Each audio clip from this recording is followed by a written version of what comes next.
Welcome to this week's edition of the Casual Shooters Podcast, your premier podcast for the casual shooter. This week's guest is a single stack GM, and he won single stack at the Carolina Classic. He's also a match director in Area 6 at the Sir Walter Gun Club, where next year's Carolina Classic will be held. Join me in welcoming to the show Mr. Gerrit Heinrich.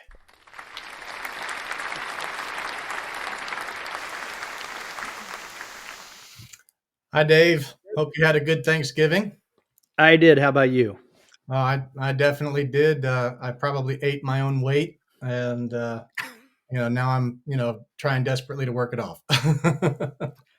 Well, having had insider information, how was the traffic up in the DC area? Actually, not bad. Drive up there Wednesday evening was pretty much a piece of cake. It was the drive home on Sunday that got a little interesting, but believe it or not, it was south of Fredericksburg where we got Okay. locked up. So go figure. Was it between Fredericksburg and Richmond or south? Mhm. Yeah, like just Okay. north of Richmond. Yeah. Yeah. That whole area is just terrible. I don't enjoy the drive most of the time, but all things considered, it was no big deal.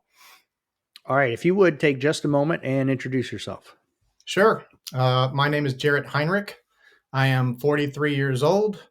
I've been dedicated to USPSA competition since September of 2013, where I DQ'd my second stage into my first match. But that's all it took was two stages. I was absolutely in after that. My primary division up to this snapshot in time has been single stack. My secondary division for the last couple of years has been limited, and I also like to dabble in production and carry optics. I am on the board of directors at Sir Walter Gun Club in Creedmoor, North Carolina, where I am heavily involved in the USPSA program there. But a point of clarification, I am not technically the match director. That would be Robert Walker. I kind of fall, in the chain of command, as it were. I'm like third in line or something like that. But I'm an avid stage designer.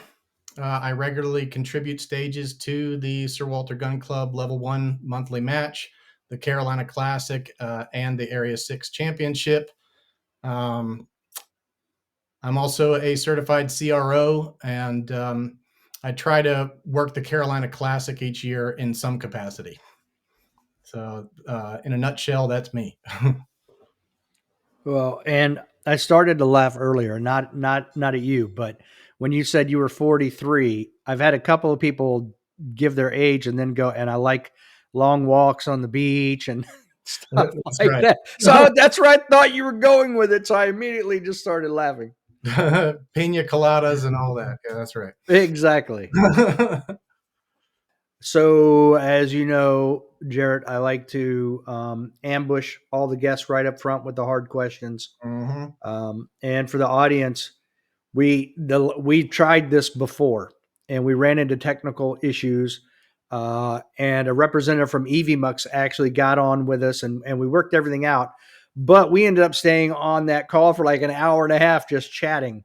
That's right. So I know you're aware of the questions. So I Yep. know you have an unfair advantage. So we're going to jump right into it. Favorite movie? Well, I got to tell you, Dave, and I told you this in our previous conversation. I knew this question was coming, and this one stressed me out. I love movies, and I find it incredibly difficult to pick just one. But I had the weekend to kind of mull it over, and I finally did come up with an answer. It is Aliens. Um, and I'll give a little backstory there. When I was younger, I wanted to be Michael Biehn, the Hicks character in that movie, and also, Hmm. was the lead character in Terminator. Um, both of which were, fabulous James Cameron films of that time. But after thinking about it for a while, that was a movie that kind of defined me when I was growing up. I loved that kind of action, sci-fi, a little bit of comedy, a little bit of horror. And anyway, that guy for a time was just my hero. And fast forward to now, if I ever catch that movie on, I can't help but stop and watch it. Um, Even though Wow. I can probably recite the whole thing. So there you go. Yeah, that's a classic. Okay. I won't give anything away, but I recorded another guest recently, hasn't come out yet, that also mentioned we talk about those movies as well. Hmm. Very interesting that that's your favorite. Yeah, for sure. I wanted to be the action hero or whatever. Okay. So you like action movies in general? Yeah, I mean, I would say I probably gravitate more towards sci-fi adventures, Okay. um, but action, adventure. That's my bag for sure. Mission Impossible? Love. Uh, the third one is my favorite, uh, Okay.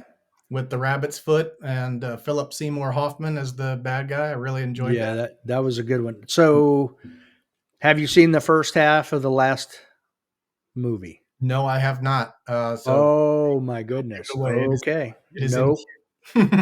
It's intense. It's very good. Yep, I'm looking forward to it. Okay. We'll leave it there. All right. So, about half the people I interview don't read books. If you read books, which is your favorite?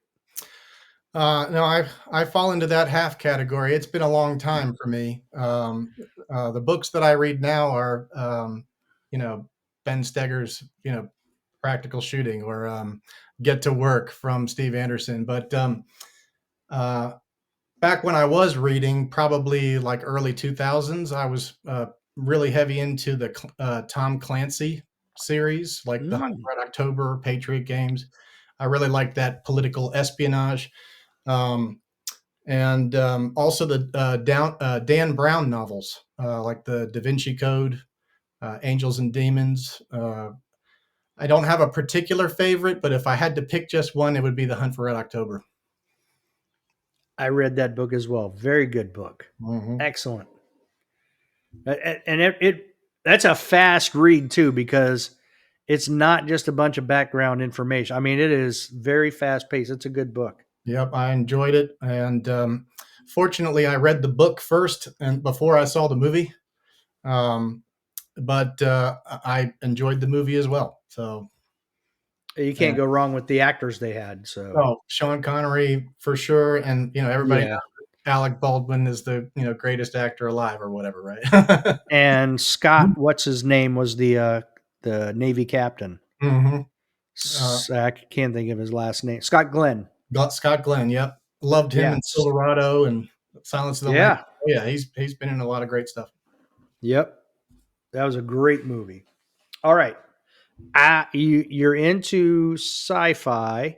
I don't Hmm. know if you're into superheroes. If you are, who's your favorite superhero? If not, who's your favorite historical figure? Um, can I go a little cheese here? I want to say Robbie Latham. Absolutely. Robbie Latham, Okay. superhero and historical figure. Okay.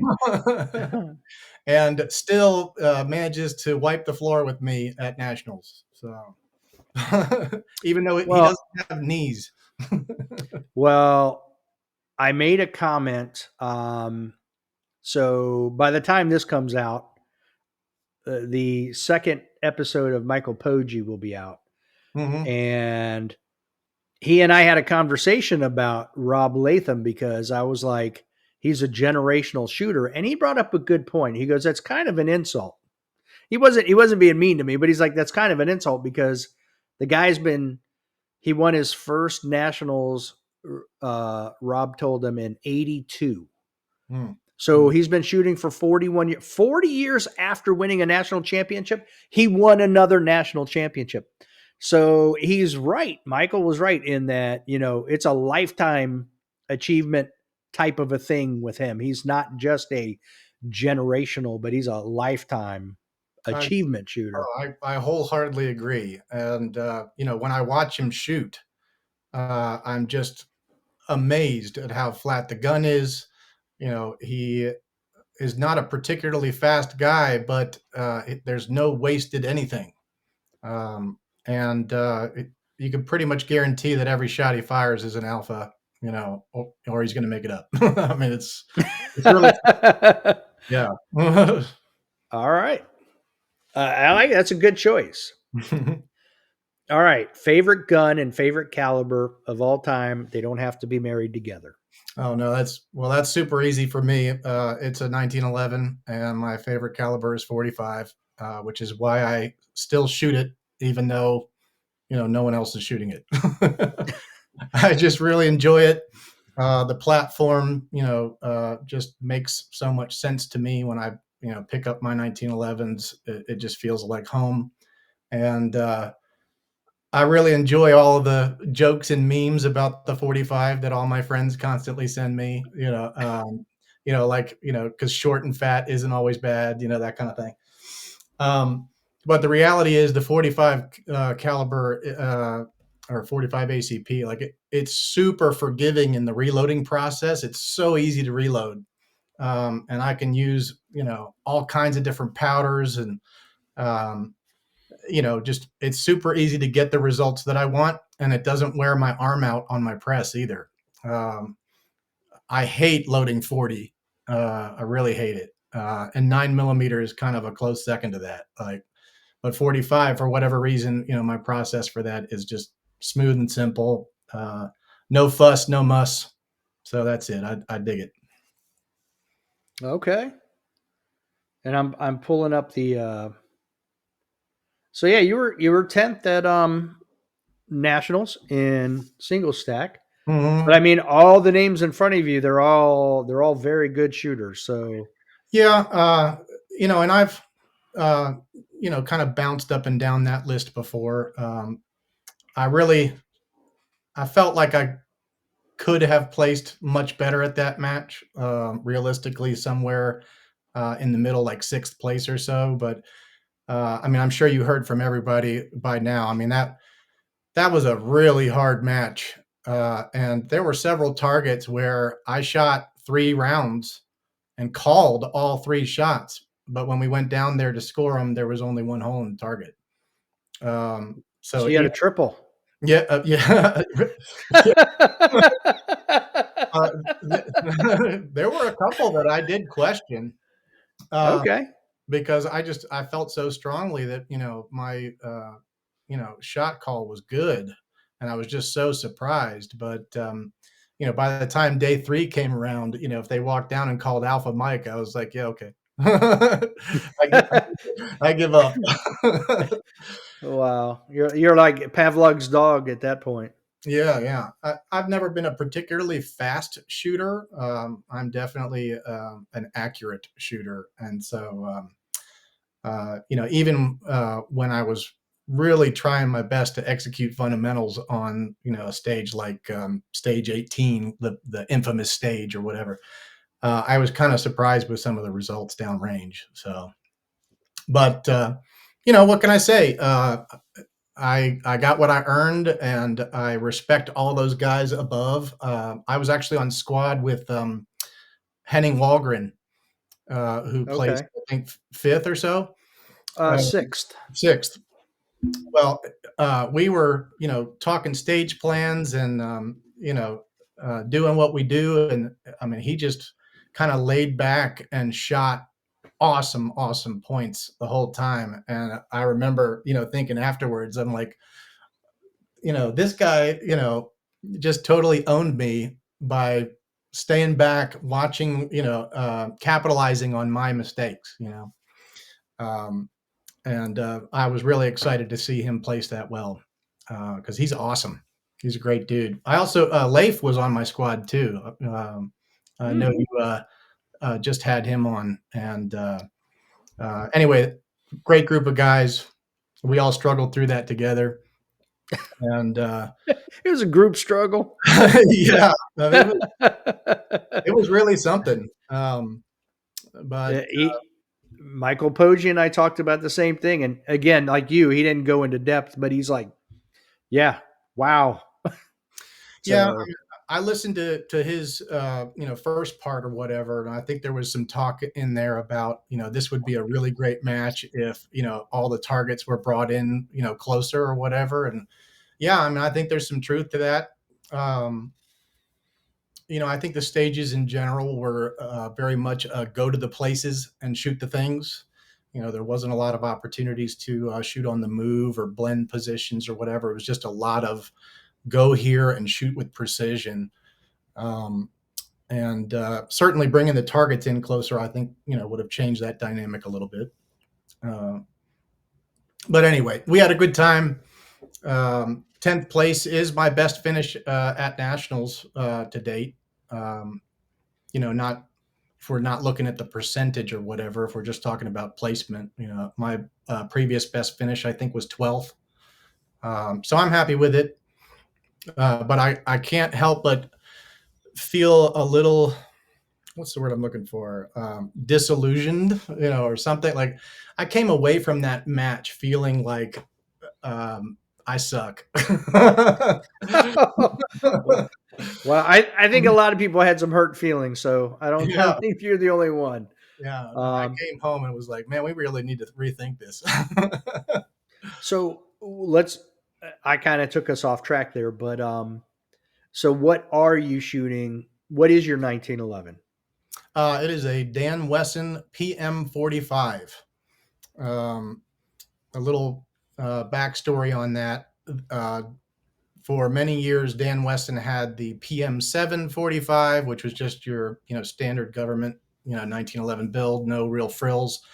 Then they had the PM9, which is a 9 millimeter 1911 with a lot of really great features.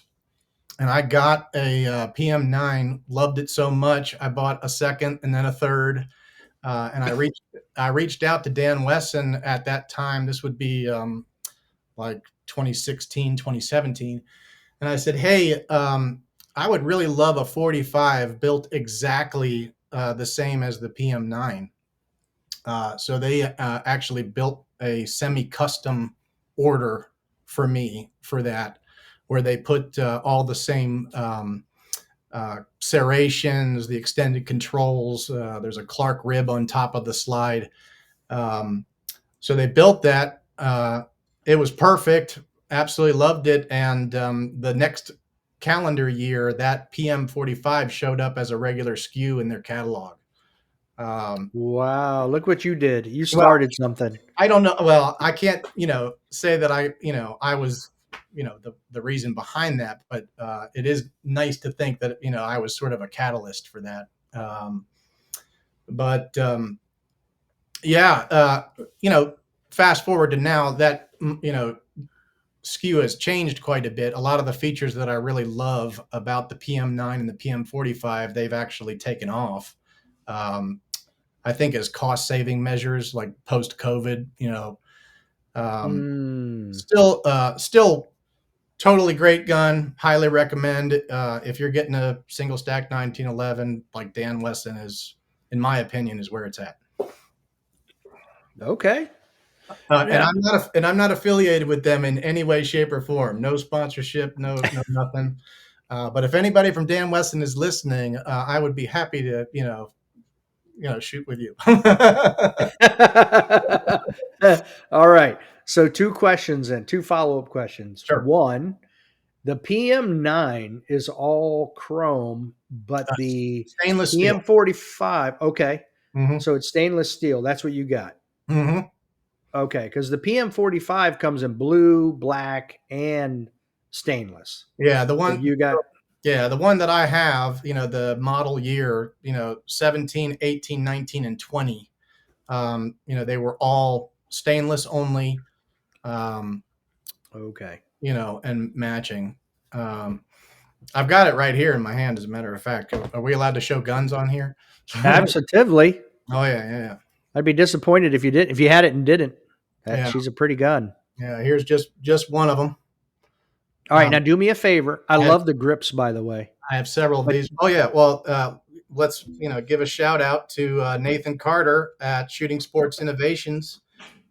These grips are the bite grips from SSI, and Nice. All right.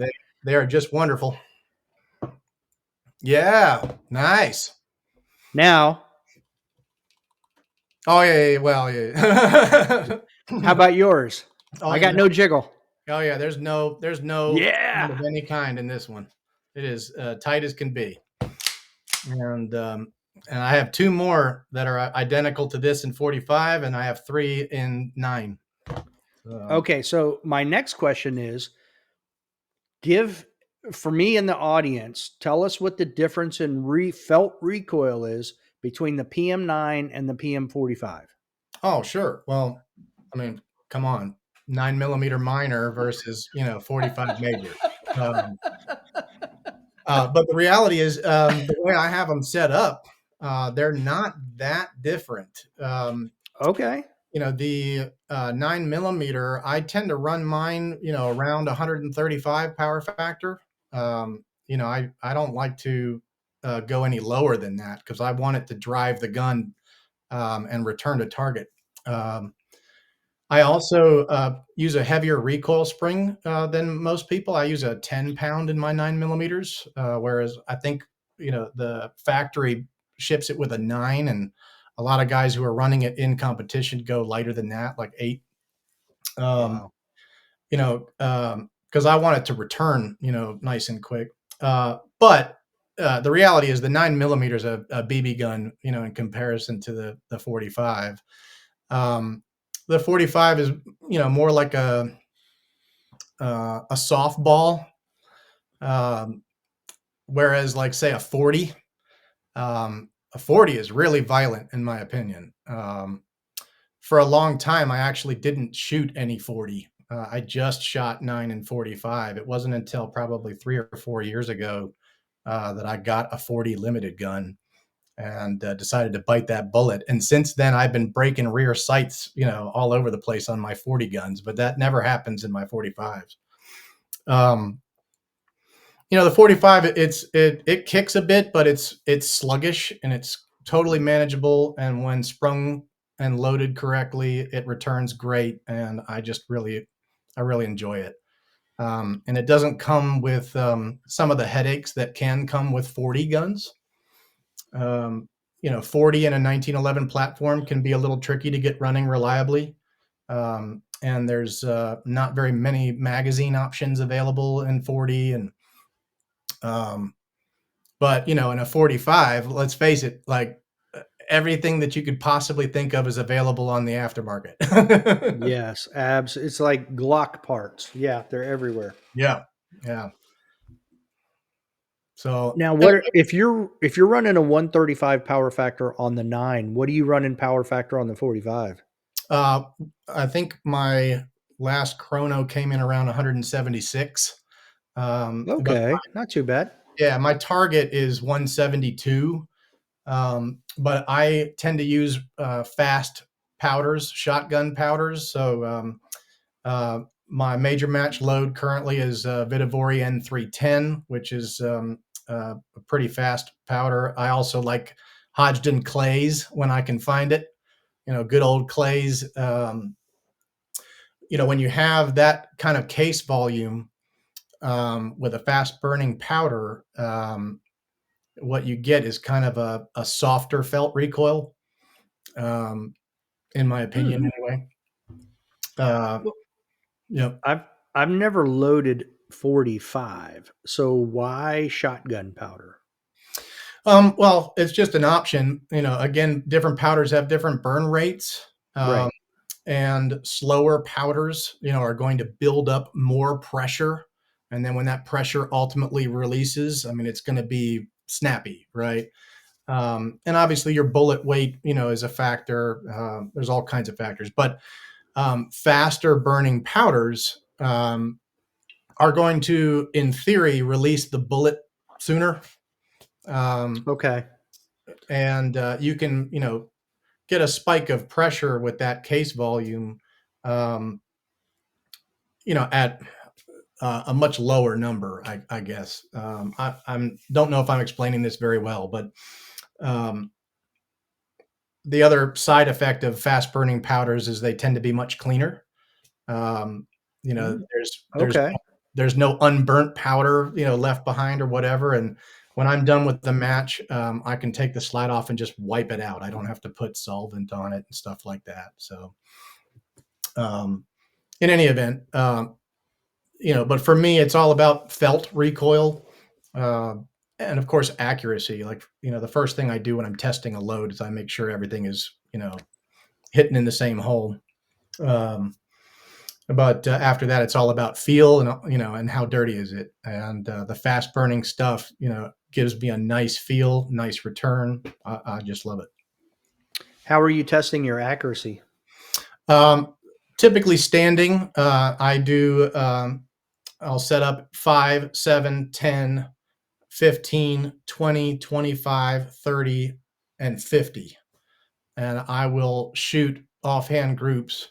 Um, and, just I know if I, accidentally yank a shot or whatever, you know, and I know when they're good. And so when I get a really good group, I'll go down and look at the results and just make sure it's, tracking with, what I think I am capable of, and certainly, what the gun is capable of.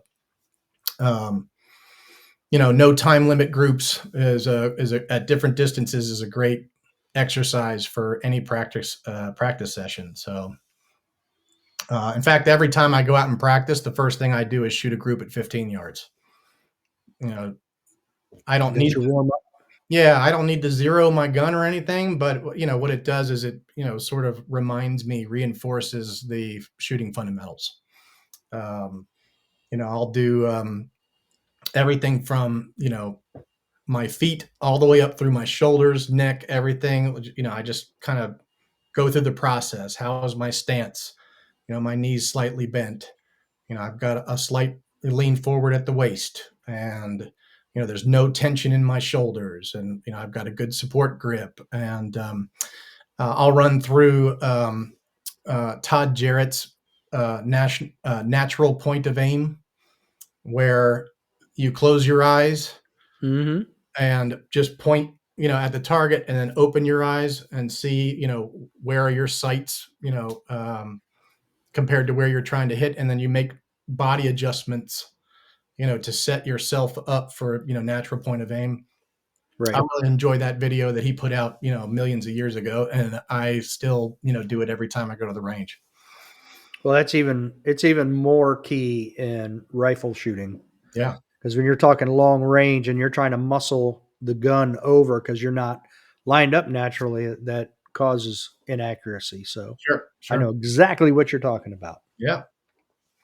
So obviously on your single stack on your 45, you have adjustable rear sights. At what range do you zero your gun for competition? 15 yards. Okay. That's the happy place for me. I know inside of close distances, like 5, 3, muzzle blast distance.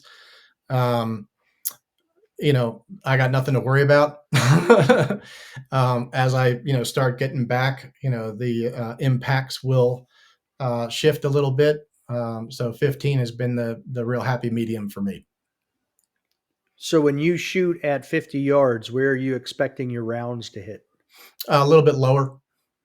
Okay. Yeah, and real up close, I expect them to be just a little higher. The 45 trajectory is kind of an arc, right? It's not really as straight as, like, say, my nines shoot or whatever. Right.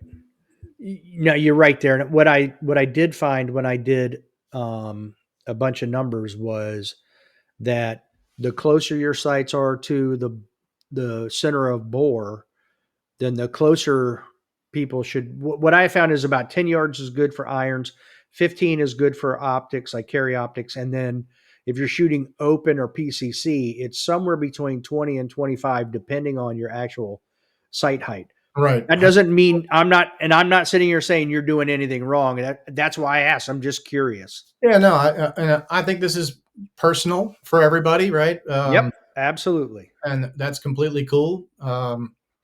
But in general, I think 15 yards is kind of the average distance for targets in our game. Um, although lately, we're seeing a lot that are quite a bit closer than that, or you know, or much farther and they're and much, partials. yeah. Local matches, it's all really in your face. You go to the majors, suddenly, wow, that's a 35-yard mini popper. Right. On the draw. Holy cow. Yes, on a hard lean. Yeah. One-handed in Yeah, the snow. mhm, that's right. Oh. Uphill I both I ways. now I would do you know who Brian Zins is? I'm familiar with the name, but I don't know who that is. Gunny Zins. He was on Top Shot. He's 12-time NRA Bullseye national champion. Okay. So he does everything at 50 yards one-handed, and he holds 4-inch groups at 50 yards. Awesome. I would have liked to have seen him at Handgun Nationals. He actually might have been able to place in the top Yes. 20 with Yes. one hand. That was definitely Just be just because of the distance. He shoots 45s. There's nobody better. yeah. That guy might have been able to do it. Yep, totally. Yep. That was a accuracy match, for sure. Yeah. Everything I'm hearing, that's exactly what it was, which okay. You know But what surprised me about that one, I came away from that match with, I think 8 penalties, um, which, it kills me to say that. But I still, shot something like 92% of points or something like that. I mean, I was still, well above 90, which, surprised me. the last question I have for you is personalized, and this might be the first time it's self-serving. Oh, So this one's going to benefit me and no- anybody who goes to the Carolina Classic next year. okay. So knowing that Sir Walter is your home gun club and you're in the Creedmoor area, for people coming to the match who are staying overnight, what restaurant do you recommend? Oh, man. Oh, that's a good question. There's one out of left field. Well, so there's not a whole lot, immediately surrounding the range. I Um, know. so I think, probably a lot of folks are going to go to the North Raleigh area.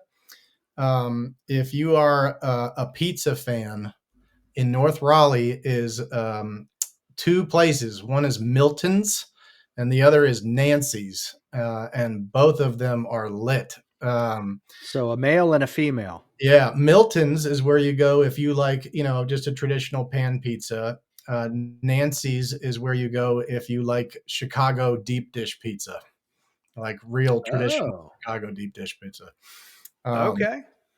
I actually lived in Chicago for a few years in my 20s, and so that place kind of holds a special place in my heart. Okay.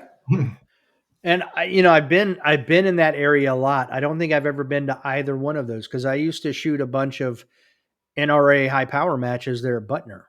Oh, good. Yeah. Oh, yeah. Then So you're familiar. So yeah, I would say the same thing with Butner. The reality is you're probably going to want to go to North Raleigh, to get the best stuff. right. That's like, probably 35, 40 minutes tops from the range. Something like that.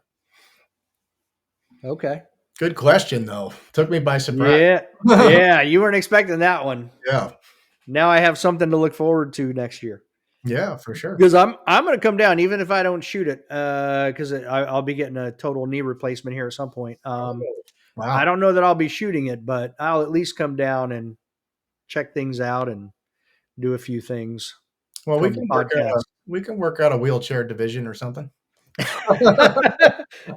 Yeah, it doesn't fall under super senior, but it's got to fall under something. Yeah, Disabled somewhere. that's right. All right. So now, have you always lived in North Carolina?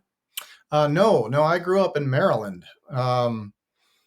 My father was a Montgomery County police officer for, over 30 years. and I went to school in Baltimore. I went to Towson University. Um, when I Mm. graduated from Towson, I went to Chicago and spent 5 years out there, and figured out that I really didn't like the cold climate there, and I didn't want to come back to Maryland. So I don't blame you. I convinced my wife that North Carolina was the place to be. My older brother, moved down here after attending NC State for his graduate degree and never Mm. left. Um, he was a paramedic in Cary, North Carolina for Woo woo. 25 or so years, until unfortunately the county um, absorbed, Cary EMS, and he moved on from there. But in any event, my brother came down when we would visit. I just loved the place. Again, I didn't want to be in Maryland. It was too cold to stay in Chicago, so North Carolina was where it was at. And uh, it wasn't until after I got here that I discovered guns. So even growing up, because you and I talk, so I know we're in Maryland, the general area where you grew Sure. up. Mhm. It's pretty rural out there, especially 20, 30, 40 years ago. Yes. Um, so you didn't hunt or shoot guns back then, No, huh? no, we sure Okay. didn't. My dad had guns in the house, obviously, but it was sort of understood, like, these are dad's tools for work. You don't play Yeah, you with don't these. You don't touch. touch these. Um, Right. and every now and again, he would bring them out, and in an effort to satisfy the curiosity, he would make sure they were unloaded and let us handle them. And he had a couple of Ruger Security Six revolvers. He had at one point in his career a Beretta 92, and then at the latter part of his career, he had the Gen 2 Glock 17. Um, and so I was intimately familiar with those. I mean, I was into it because I watched all kinds of action adventure movies, um, but we never actually got out to shoot. My mom wasn't real big on it, um, and let's face it, Maryland in general is not really a firearm friendly place. Not at all. Um, but believe it or not, the first pistol I ever shot was in Maryland. Um, we went back to Maryland for Thanksgiving in 2011, and it was my father-in-law who, it was like, hey, we're just sitting around. It's a beautiful day. Let's go out and shoot. And I'm like, oh, I've always wanted to try that. Little did he know, what he was doing. He started something. Yeah, we went out. I fired. He had a Taurus PT-92, which is the Beretta clone or whatever. And then they had a Springfield loaded 45 in stainless. I shot the 9mm first, and I was like, "Oh, that's neat," you know. And then I shot the 45, and suddenly, you know, the skies parted, and The national anthem started playing. right, yes, the angels were singing, Right. all of that stuff was happening. I fired one round out of that 45, and I was like, "Oh, I must do this." This Uh, is it. This yeah, is my calling. so I spent, the next 2 years, going to bowling alley ranges and just learning how to drill the same hole, at every distance I could manage. I became really proficient at fundamentals, and was extremely accurate, but also got really bored. So Yeah. I went looking for something else. And another funny story, I was already living in this house, and I had no idea that Sir Walter Gun Club existed within 15, 20 minutes of my house. It was my wife who was invited to a Women on Target program Oh, okay. She and some of our neighbors went to Sir Walter and got to shoot all their stuff. And she came running home and was like, "You are not going to believe this range that is right up the street." And I'm like, "What are you talking about?" It's like, I know where all the public ranges are. Well, this isn't a public range. This is a private range, and you need to go check this out.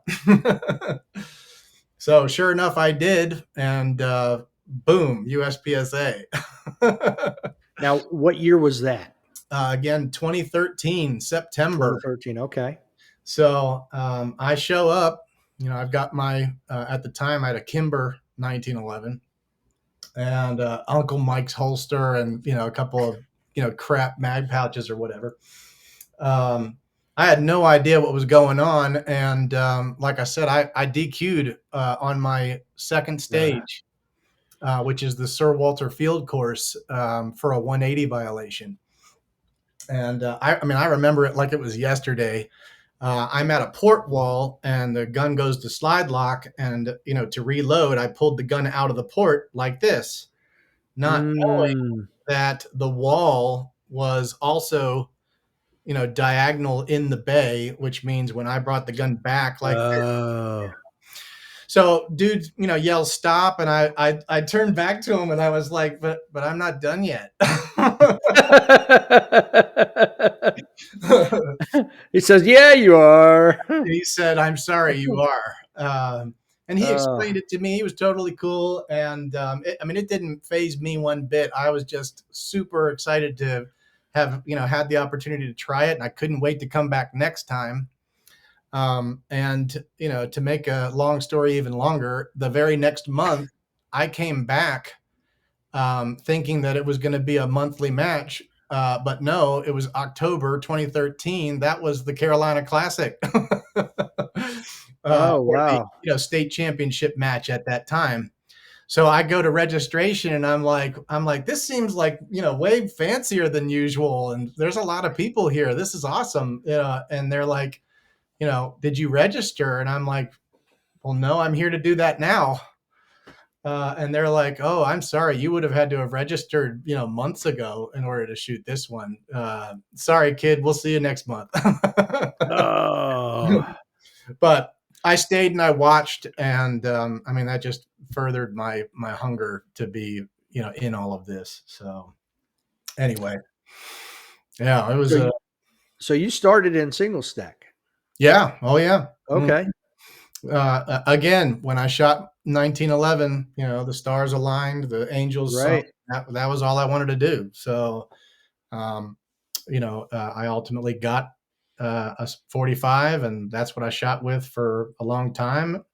I've dabbled with some other stuff, here and there, but I always come back to the 1911. So I like it. Too bad I can't see the front sight and the rear sight and the target together. that is a factor for me. Things are starting to go downhill a little bit. Fortunately, I'm nearsighted, so I can still see sights okay, but what I can't see are targets. Um, uh, so in the not too distant future, I'll probably be, forced to go the dot direction. Ugh. Well, Um, these are reading glasses. If it's inside of arm's distance, I have got to wear the reading glasses to make sure everything's nice and crystal clear. But yeah, I hear you. Yep. I'm so the for opposite. me, I had to get prescription to see the targets. But I still, right now, I'm not shooting irons with any prescription. Um, okay, but when I shoot carry optics, I wear prescription lenses so I can shoot target focus. Um, wow, okay, but I hear you, man. You know, uh, prescriptions for eyesight is real. yeah, for sure. So, well, then, like handgun nationals, then when you have far targets like that, and you're shooting iron sights, and you have partials, so you've got to be accurate. Is it harder for you to? Does it take you longer to? I don't want to say align your sights, but I mean, how uh, much longer or how much more difficult is it for you? I don't think it's that difficult. I'm not. don't really feel like I'm at a disadvantage. Okay. Generally when I'm, entering a position, gun is, coming up generally in the position of, target. I am looking first for the target. I I try as much as possible to pick a spot on the target, but I can't really see. What I see is the outline, of the cardboard. I don't see perfs. Um, but I've been doing this long enough that when I look at the outline of the target, like I generally know where the Yeah. AC line is, and that kind of thing. Right. Um, so as I'm coming in, I find generally the center of brown that I want to shoot at, and I can see the iron sights fine. Um, so you could almost say that where my eyes are right now is actually kind of ideal. The sights are just a little blurry. They're not super crisp, just a little blurry, and the target, is blurry, but I can make out the outline fine. So it's sort of like almost like a intermediate um, focus.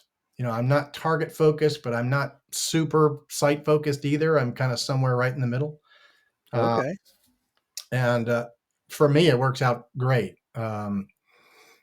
I did try target focus shooting with irons for a while, and I did try my prescription glasses so that I could, like make out the alphabet A on the target and try to aim at that. And that didn't come very natural for me. I spent a little time on it, and in the end, I said, this isn't, better for me. Um, and maybe if I spent more time on it, I would have had an aha moment, and something would have clicked. But it didn't happen inside of about 6 months of me, really working on it. And I just said, you know what? Uh, yes, I agree. Target focus is probably the fastest way, but for me, it's not the best way. So, And I would say 6 months is a fair oh yeah, yeah, yeah. attempt. Me too. More, Me too. Generally, when I'm trying something, the window is 3 to 6 months. for Before me, it's usually 10 minutes. I'm like, it didn't work. well, well, I'd hope you went through a little bit more than that. I mean, you'd be surprised what you can learn. But yeah, Right. I hear you. I hear you. Hard to get Oh, distracted by the next thing, right? right. It's like, Uh, you get impatient. yeah, yeah. But yeah, sometimes you've got to be able to do that. Now, so if 2013 was your first match, Mhm. and you got hooked, like it seems like everybody I talk to on this podcast, everybody's had the same affliction. Mhm. You Yes, go to a match one time, and that's all the of a right sudden word. you catch the virus. Yeah, you're afflicted. Um, at what point did you decide? Okay, I'm going to take this to the next step, and I'm going to start not just helping maybe set up before a match, but I actually want to get involved and start match directing and all of that. Yeah, oh yeah. Well, that's a great question. Um, so I shot at Sir Walter, from 2013 through 2015 before I pledged to be a member there. Mm. And that whole time I was just trying to figure out the game of USPSA, right? But when I ultimately joined the club, part of joining the club is you have to serve on a committee for the first 3 years of your membership. And naturally, I was like, well, I want to, work on the USPSA committee. um, I met my best friends there, and all we want to do is shoot, and we want to make stages, and put on a good show, and um, they sort of cultivated that in me. I already had kind of a volunteer personality to begin with, but they brought me in and kind of showed me how it all works. And it was like, well, I'm going to try designing some stages. I'm going to try building some walls. And hey, I got a really great idea for a prop. Let's try it. The crew there overall, led by Robert Walker and Chris DeBruin. I mean, they were just like, yeah, let's try that. Let's do it. It was very positive the whole way. And somewhere in there, um, I think when I got out of B class, I took an RO course specifically because I wanted to work at the sectional match. But also, I had this idea that if I really learn the rules inside and out, it'll make me a better competitor. Uh, and I'll be able to game the rules a little bit. Like I see some of these other guys, that know all these little subtle details, and they try some stuff. Which then ultimately led me to a CRO course. And at the time, the CRO course that I took, it was led by George Jones, who I think is one of the gold standard guys for CRO. It focused a lot more on stage design, and running a quality stage, and what makes a quality stage, and how do you keep it running through the course of a major match, and so on. And so every time I would be exposed to one of these things, committee, RO course, CRO course, a group build, whatever, it just, it kept growing and kept growing. And it was like, man, the more that I learn about every facet of this, the better I get as a shooter as a whole. And I, not to get too far off topic, but it was also important for me to learn how to, do basic smithing on my guns. I needed to learn everything about reloading. I needed to learn, you know, uh, everything about my equipment. I needed to learn movement. I needed to learn, I mean, there's so much stuff to learn in this game, and every bit of it just builds you up into this complete package. And for me, I would say one of the most influential things for me has been getting into stage design. If you understand what makes a good stage, and understand conceptually how you can build things to test certain skills, then when you go to matches, you understand everything on the ground, just a little better. Um, so, yeah, I hope that answered the question. I know that was kind of all over the place, but uh, the reality is I kind of fell into a lot of this. Like I said, I mean, it was fate that Sir Walter, was only up the road. It was fate that joining the club meant being involved, in the committees. It And again, my involvement has now progressed. Now I'm on the board of directors there, which is crazy. I never would have thought that was going to happen. Things happen for a reason. Yeah. Oh, yeah. Mm-hmm. Well, and now I feel like I can be a voice, for the USPSA contingent of our club. Because of course Sir Walter, has all of the typical gun club stuff: trap, skeet, long range rifle, small bore, bullseye.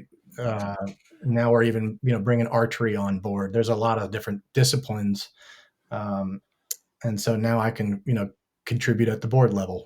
So, but yeah, I would say to all of our listeners, get involved in some fashion. Don't just shoot and scoot. Um, if you show up early to help build or stay a little late to help break down, um, you start to pick up some stuff. There's a lot of inside scoop, that you get from participating further. So, So I want to delve a little bit deeper into, you feel stage design is one of those critical skills.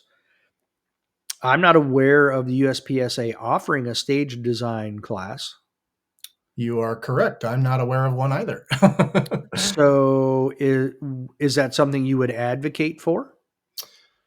Sure. Again, like I said, my understanding, and I could be wrong about this, but my understanding was that once upon a time, the CRO course did have a greater focus on stage design elements. Um, but fast forward to now, the talk that I have heard lately is people coming out of the CRO course, felt that it was not really about stage design, but rather match management, major match management. Um, like if you are running a stage at a major match, how do you keep shooters turning? How do you maintain your steel? Okay. That kind of thing. Um, so the impression that I got was, in the past there was more focus on design elements, and that now that is no longer there. Uh, Again, I could be wrong about that, but that's my understanding. Um, so I would like to see it, turn backwards a little bit more, where we talk about the first four chapters of the rule book in great detail, right? Understanding, knowing, chapters 1 through 4, like, it's the Bible, and Okay. knowing what you can do inside of those rule sets. But the reality is, most of my learning came from copying other designers' concepts, um, and or trying stuff out. I mean, the first year or two of me designing stages, like I put out some really terrible stages. It was bad, and I think, Now, but qualify what you mean by bad. well, I mean, it would be like, run over here, come to a hard stop, and shoot 8 rounds, kind of stuff.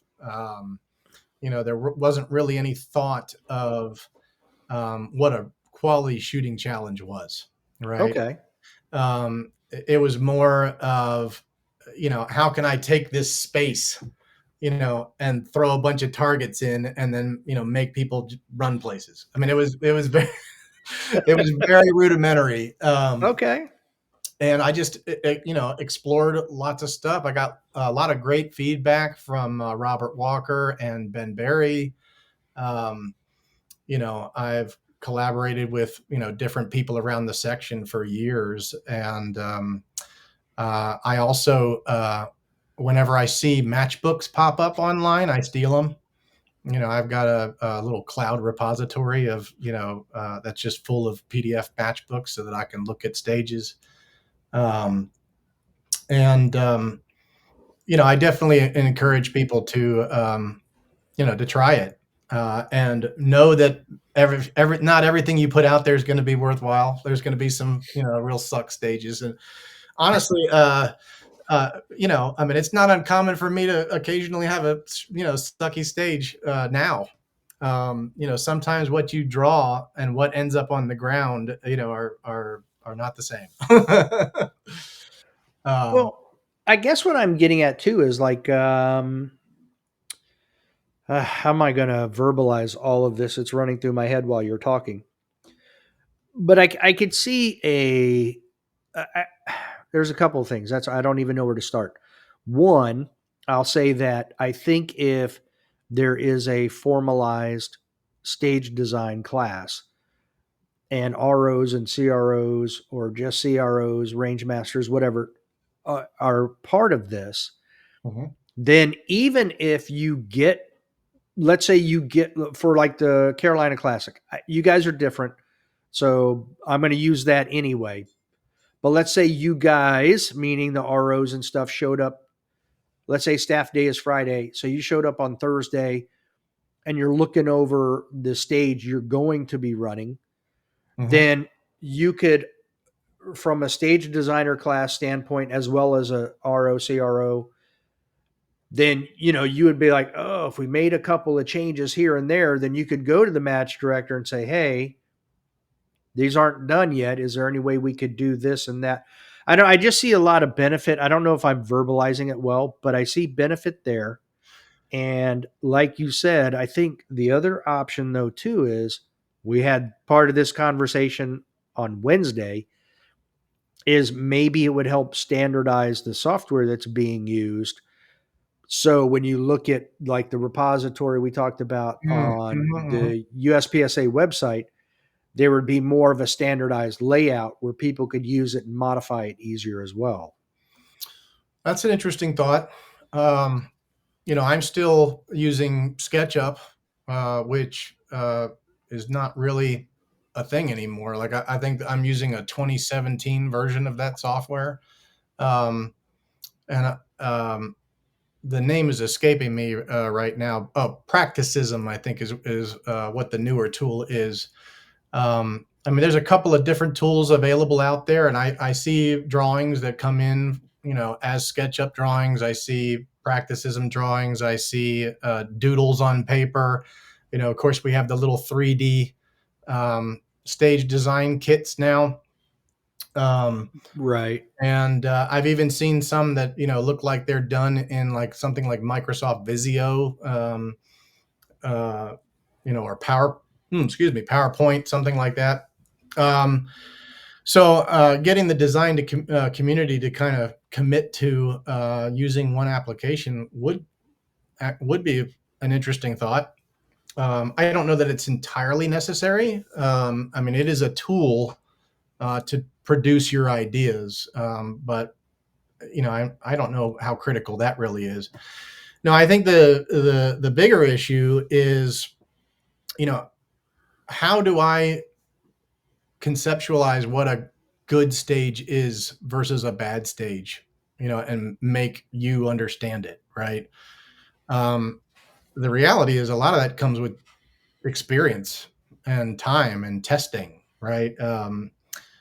There's a lot of stuff that I do conceptually in my stage process, that I figured out. No, no one taught me specifically.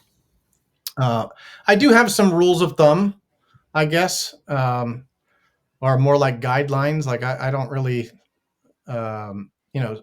stay hard and fast to some things, but for example, a general rule of thumb for me is more rounds does not equal more fun.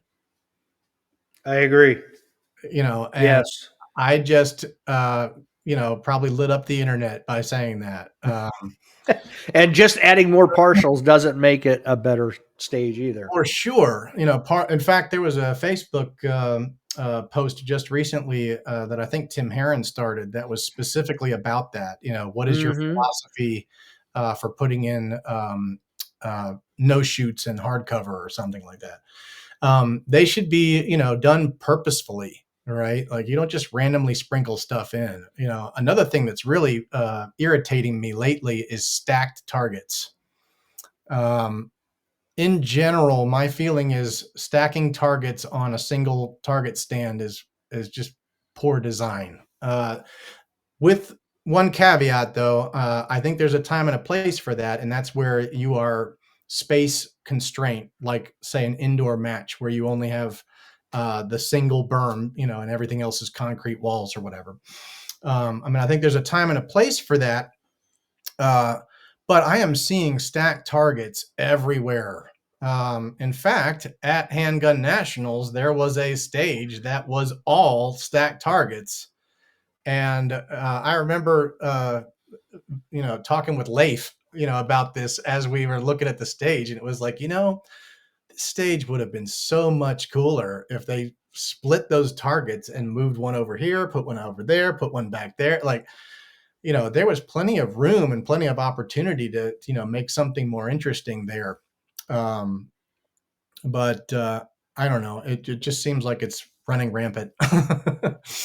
um, but yeah, I think, people who are just starting, uh, either in shooting, or they're just starting in stage design, they kind of go through some phases. And the first phase usually is 32 round field courses.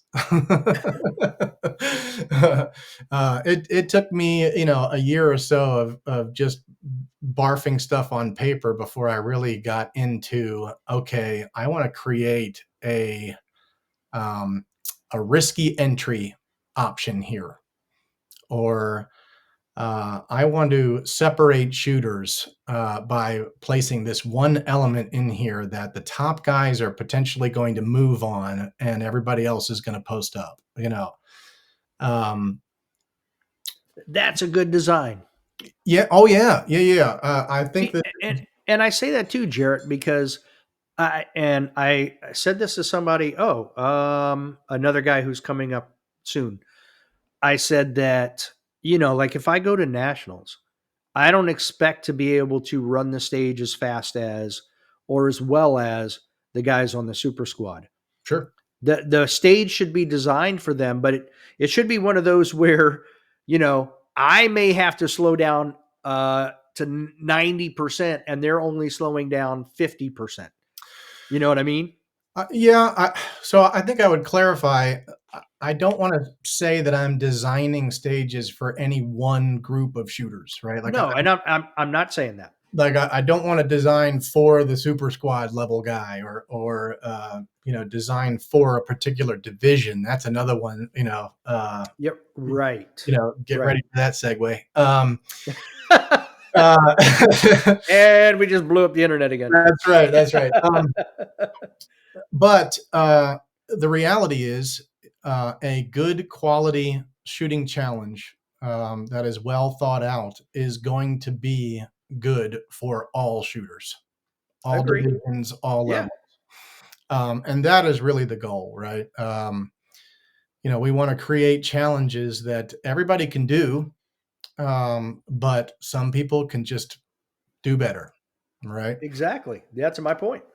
I But can still shoot on the move, but those people, as you get better and better, they'll be able to move faster and faster. But it still gives everybody that opportunity. yeah, yeah, Yeah, absolutely. absolutely. Yep. And a lot of people talk about options. We want options. And I don't know if everybody knows exactly what they're asking. I think the most common thing that I get is when I ask them, "What do you mean by options?" I think that the most common answer is targets available from more than one location, or I want to be able to come up with a plan where I can go right or left, and either one of those is a viable option, and that's great. Those are things. Um, I am all for making some targets available from more than one location. Absolutely, I love that. Um, that definitely is a tool in my box to separate divisions with round capacity limits, for example, single stack. um, but I'm also more interested in the micro decisions, like when I enter in this position, am I going to shoot the um, 7 yard partial with a no shoot, with only, this much of the A zone available? Or am I going to come in deep and hit the open target and save that no shoot partial for later? Am I going to hard post up here or am I going to roll through? Am I going to shoot my way in or shoot my way out? Um, you know, uh, there's so many possibilities. I like to vary target difficulty within the stage, but also as much as possible within the array, if I can as well. And if I don't have the space, maybe what I'll do is I'll position them at different heights so that the transition is not linear, right? Or maybe uh, you know, recently we were allowed to use half size or what are they, mini targets or whatever. Um, we had some stands made specifically, to bring the sticks closer together so that we could use some mini targets here and there. I don't use those often, but Robert uses those quite a bit, and that has really helped, to create some interesting arrays inside of space limited bays. Um, And if you're shooting the Carolina Classic next year, that's a hint, hint. well, maybe we'll see about that. There's some logistics though with mini targets. they get shot up real quick, so they have to be replaced. Like when we run our local match, they usually get replaced at least once during the match. Um, but there's not a lot of stapling service on them either, and sticks get shot up pretty good. So from a logistics standpoint, I don't generally recommend using that in a major, but in our local matches, they work great. Um, no, I mean, our goal for the classic will be, one to pick what we think are quality shooting challenges. Um, but two, one of the things that we want to make sure we do is we represent the greater section. You mentioned this, I think, on some of your other podcasts. One of the things that makes our match unique is that we are getting designs from people from all over the section. Um, and I love that because everybody who designs tends to have a style. And I don't want the match to be all one style. Like, if the entire match was designed by me, I mean, it would still be a sweet match, but but it would be, I mean, by the end of it, I think everybody would be like, yeah, they all, kind of, seemed similar. Um, and I think that's a thing. And I think the reason why Sir Walter is so successful is because for our level one matches, we got, three great different designers. Um, I'm typically contributing 2 or 3 stages each month. Robert does 2 or 3. Ben Barry's doing 2 or 3, and the three of us have very different stage design philosophies. And you put that together, and you get a much more interesting show. So